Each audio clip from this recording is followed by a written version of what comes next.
and welcome back to Googie's Kitchen, and if you are new here then hello and welcome. My name's Alexis and today I want to show you how to make my fishy fish burgers. Now this recipe is really easy to do, and I thought at this busy time of year when everybody has so much to do, we need easy recipes for evening meals, and this is one of those. My son absolutely loves fish, which really pleases me, so I'm always trying to make new meals for him and trying to experiment in the kitchen. And this was one I wanted to do instead of my usual fish fingers. We normally have fish on a Friday and a Monday, and I thought instead of fish fingers I'd try fish burgers.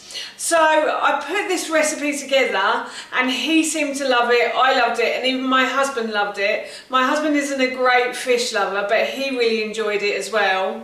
And I put it on my blog recently and it seemed quite popular, and I will link my blog in the description box below for you.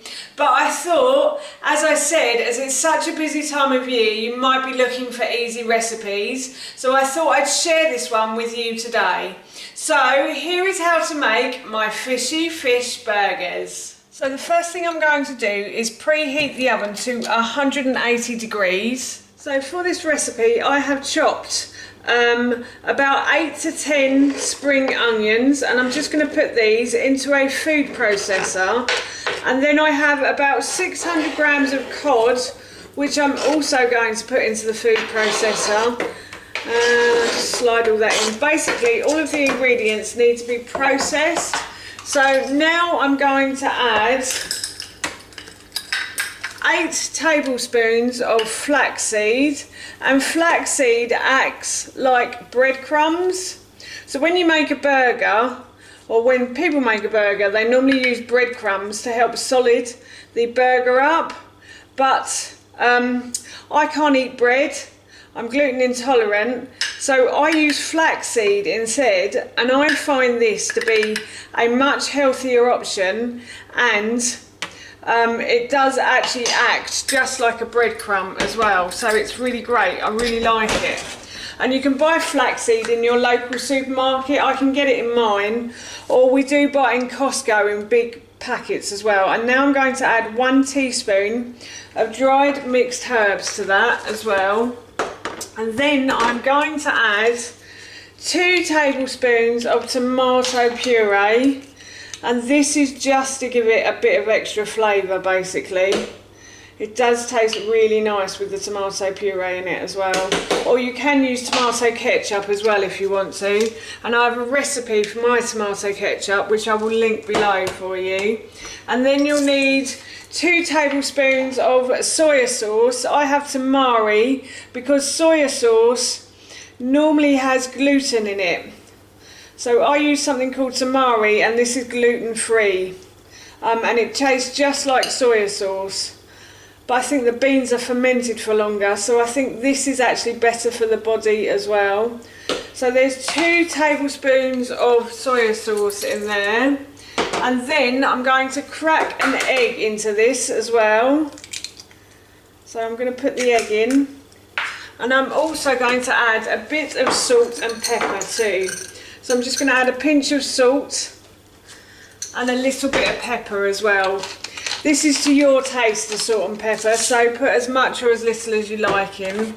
And then what I'm going to do is I'm now going to blend all of these ingredients together.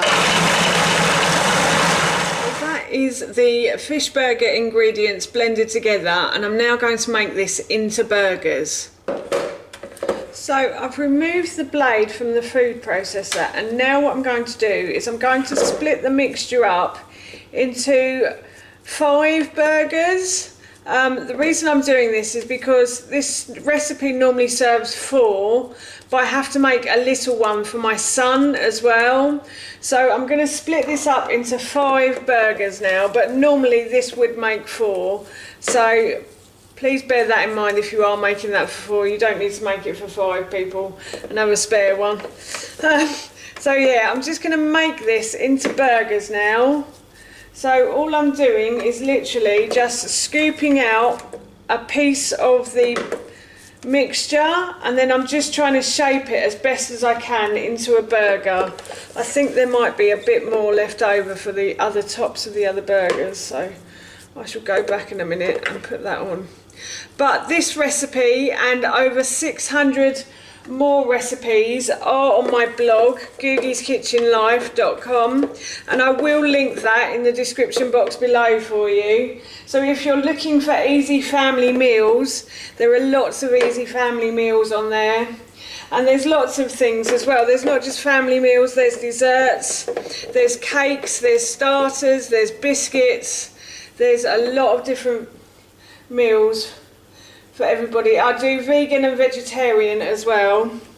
And I just love to experiment in the kitchen, and I love to make new foods for me and my family to try. So that's why I started the blog, and also I gave up sugar and processed food as well.